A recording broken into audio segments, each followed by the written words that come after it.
pray. All I need are some better days. Fuck me, I'm looking in the mirror, so foggy, but I've never. Ya, di sini aktivis 98 Adiana Pitupulu mencoba untuk memperjuangkan nasib ojolnya.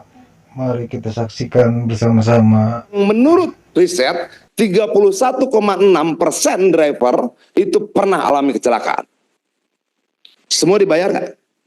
Tapi dalam komponen 5% ada komponen apa? Asuransi. Betul nggak Pak? Betul nggak? Betul toh? Ada asuransi. Oke. Mereka bayar dari yang 5%. Waktu mereka bikin STNK bayar asuransi nggak? Waktu bikin SIM bayar asuransi nggak? Mereka ini orang kaya. Asuransinya 3. Tapi tidak tahu kemanfaatannya buat mereka. Ini masalah ke buat kita semua? Bagi saya masalah. Oke? Sejauh mana yang 5% itu betul-betul diberikan untuk meningkatkan kesejahteraan mereka? Lalu cara berpikir negara bagaimana? Cara berpikir negara, perusahaan aplikator ini punya kemampuan lebih hebat mengelola kesejahteraan mereka. Itu kan cara berpikir negara. Ada orang yang sangat luar biasa pintar mengelola, termasuk mengelola mensejahterakan driver. Kalau begitu balikannya 5% sama driver. Biar mereka urus kesejahteraan mereka sendiri. Kenapa nggak kelihatan? Nggak kelihatan. Apa sih yang diurus?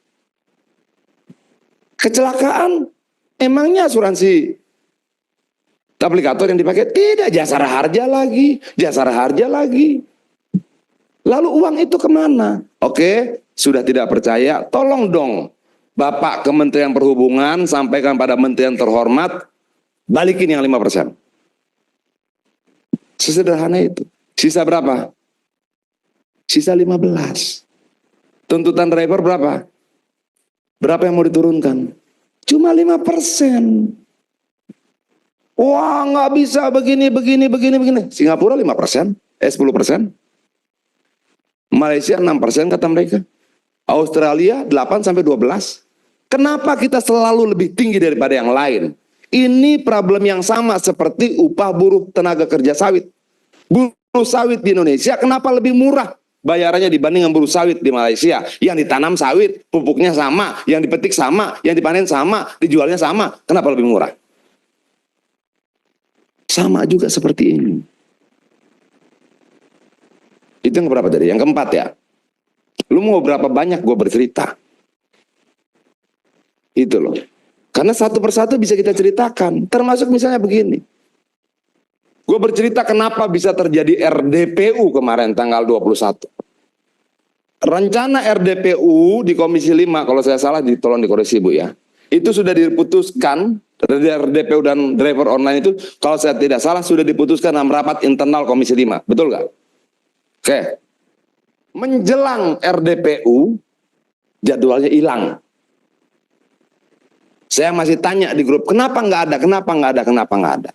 Oke. Tanggal 19, kalau tidak salah 19, saya lupa tanggal 19 atau tanggal 18, ada orangnya Pak Dasko datang ke rumah saya. Oke. Tanya soal ojol, saya jelaskan. Tanggal 19 kalau tidak salah kita rapat dengan Kementerian Kementerian Perumahan. Ya, saya datang tiba-tiba Pak Dasko minta ketemu dan saya di lantai 4. Dia tanya tentang ojol dan saya ceritakan panjang lebar. Termasuk saya ceritakan tentang BHR. Kenapa cuma dapat 50.000? Kan 5% tiap hari dipotong. Kok cuma 50.000? Saya ceritakan semua dari A sampai Z segala macam. Dan saat itulah kemudian Pak Dasko berinisiatif untuk melakukan RDPU tanggal 21 yang sudah bergeser dari jadwal. Itu artinya harus kita akui di sini bahwa RDPU tanggal 31 itu betul-betul memang apa?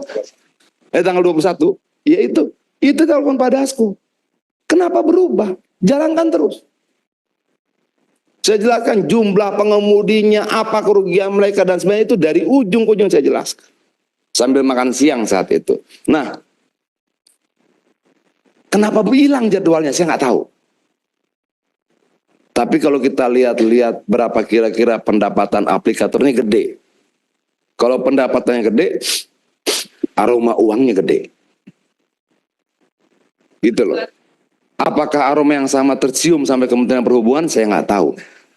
Tapi kelihatannya alotnya perjuangan ini. Emang segitu alotnya? Iya. Karena kalau turun kemudian misalnya 5% berarti sekitar total dari 15% itu sepertiga kan. Berarti mereka kehilangan sepertiga pemasukan mereka. Lalu orang bilang begini sama saya, oh Ian, Goto rugi, Gotonya rugi, Gojeknya enggak.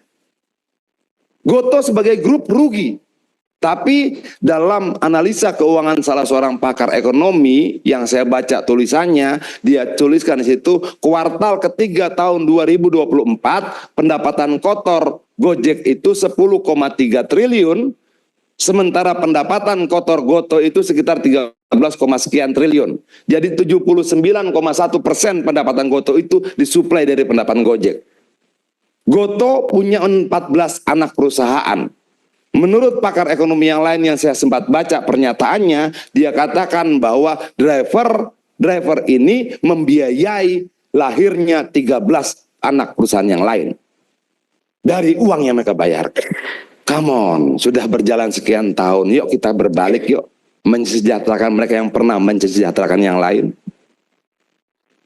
Nah, enaknya diskusi ini aplikatornya datang. Ya, itulah tadi kita simak kritikan Adriana Pitupulu, aktivis 98 sekaligus politikus PDI Perjuangan. Ya, itulah tadi kita lihat perdebatan Adriana Pitupulu. Sampai jumpa di video selanjutnya. Salam penghubung mata.